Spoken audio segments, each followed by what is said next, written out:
Salam, selamat pagi untuk kita semuanya. Kita awali hari yang baru yang diberikan Tuhan ini dengan sukacita melalui firman Tuhan untuk melaksanakan segala kegiatan kita. Terlebih dahulu, marilah kita berdoa. Terima kasih Tuhan untuk berkat Tuhan yang luar biasa. Tuhan menganugerahkan kepada kami hari yang baru. Biarlah hari yang baru ini boleh kami laksanakan, boleh dapat kami jalani dengan firman Tuhan sebagai kekuatan di tengah-tengah kehidupan kami. Terima kasih Tuhan, di dalam Kristus Yesus kami telah berdoa dan mengucap syukur. Amin. Saudara yang terkasih dalam Tuhan Yesus Kristus, firman Tuhan yang menjadi awal sukacita di hari yang baru ini, yang diambil dari surat Rasul Paulus kepada jemaat Efesus pasal yang ke-6 ayat yang ke-8. Saya akan membacakannya untuk saudara-saudara terkasih. Demikian firman Tuhan. Kamu tahu bahwa setiap orang, baik hamba maupun orang merdeka, kalau ia berbuat sesuatu yang baik, ia akan menerima balasan dari Tuhan. Sekali lagi, kamu tahu bahwa setiap orang, baik hamba maupun orang merdeka, kalau ia berbuat sesuatu yang baik, ia akan menerima balasan dari Tuhan. Demikian firman Tuhan. Saudara yang terkasih dalam Tuhan Yesus Kristus, secara umum di dalam kehidupan kita ada dua yang akan kena atau yang ada dalam hidup kita, yaitu antara hak dan kewajiban. Jika dikatakan hak adalah sesuatu yang mutlak menjadi milik kita dan pergunaannya tergantung dari diri kita sendiri, itu yang dinamakan hak. Lalu yang kedua, ada yang namanya kewajiban. Kewajiban adalah sesuatu yang harus dilaksanakan di tengah-tengah kehidupan orang. Sehingga hak dan kewajiban adalah sesuatu hal yang tidak bisa terpisahkan satu sama lain. Itulah hak, itulah kewajiban. Bila kita lihat sekarang dalam antara hubungan kewajiban dengan hak, secara otomatis hak dan kewajiban memang merupakan suatu hal yang sangat berbeda. Umumnya terjadi orang lebih mengutamakan haknya dibanding dengan kewajibannya. Sehingga hal inilah yang ingin dijelaskan oleh Apostel Paulus melalui firman Tuhan di dalam Efesus 6 ayat 8 ini, yang menjelaskan kepada orang banyak, terlebih pada saat itu jemaat, untuk pertama sekali mengutamakan kewajibannya di tengah-tengah kehidupannya. Di mana dalam konteks Efesus 6 ayat 8 sangat jelas Apostel Paulus melihat banyak orang-orang, dalam hal ini tanda kutip budak ataupun orang-orang yang terpinggirkan, yang merasa dia diinjak-injak atau merasa disepelekan, sehingga dalam tugasnya dia lebih mengutamakan hak-haknya dibanding kewajibannya.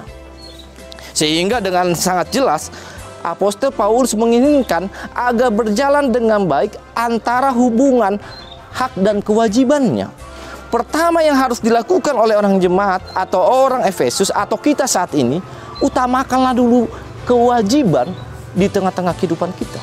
Baik itu kewajiban sebagai pekerja, baik itu kewajiban kepada gereja atau jemaat. Karena dari situlah setelah kita laksanakan kewajiban, kita akan menerima yang nama balasan atau hak yang diperoleh dari kita. Kalau istilah orang Batak mengatakan jambar yang akan kita terima. Oleh sebab itu, saudara yang terkasih dalam Kristus, dengan sangat jelas Apostel Paulus mengutip juga di dalam Kolose asal Efesus 6 ayat 5, di situ dikatakan bahwa laksanakanlah kewajibanmu sama seperti engkau tunduk kepada Tuhanmu. Yang dikatakan di sini, setiap pekerjaan merupakan anugerah yang diberikan Tuhan. Oleh sebab itu, saudara yang terkasih, dalam melaksanakan segala sesuatu pekerjaan kita, lakukanlah itu sebagai bentuk kemuliaan bagi nama Tuhan. Itu yang pertama. Apa yang kita kerjakan, apa yang kita lakukan, lakukanlah itu bukan untuk orang lain, tetapi untuk kemuliaan nama Tuhan. Yang kedua, semua pekerjaan pasti menghasilkan sesuatu yang tidak sia-sia. Apa yang kita lakukan, apa yang kita kerjakan, pasti menghasilkan sesuatu. Makanya di dalam Korintus Apostol Paulus mengatakan segala pekerjaan di dalam Tuhan tidak pernah ada yang sia-sia. Molo sinuan kacang, kacang do natubu. Molo sinuan gadong, gadong ido natubu. Molo sinuan nadenggan, pasti yang baik akan datang di tengah-tengah kehidupan kita. Itu yang kedua. Yang ketiga, jika kita masih diberi kesempatan untuk bekerja, bekerjalah dengan baik. Karena hidup ini adalah kesempatan yang diberikan Tuhan. Seperti iman kita yang dikatakan oleh lagu rohani bahwa hidup adalah kesempatan. Pakailah kesempatan itu untuk memperoleh segala sesuatu yang baik. Dan lihatlah, engkau akan menerima balasannya dari Tuhan kita. Demikianlah firman Tuhan yang menjadi awal bagi kita untuk melakukan segala aktivitas kita dengan baik. Walaupun saat ini sulit, ingatlah apa yang kita lakukan tidak akan pernah sia-sia, pasti mendapat balasan dari Tuhan kita. Amin. Kita berdoa. Terima kasih Tuhan untuk firman Tuhan di hari yang indah, yang cerah ini. Biarlah firman Tuhan menjadi sukacita bagi kami untuk melangkahkan kaki kami untuk dapat beraktivitas yang menjadi pujian kami, kemuliaan bagi Tuhan di tengah-tengah kehidupan kami. Biarlah firman Tuhan inilah yang menguatkan kami agar menjalani hari-hari kami ini dengan sukacita, terlebih di tengah-tengah keadaan kami saat ini. Tetapi kami boleh memuji Tuhan, boleh dapat memuliakan nama Tuhan.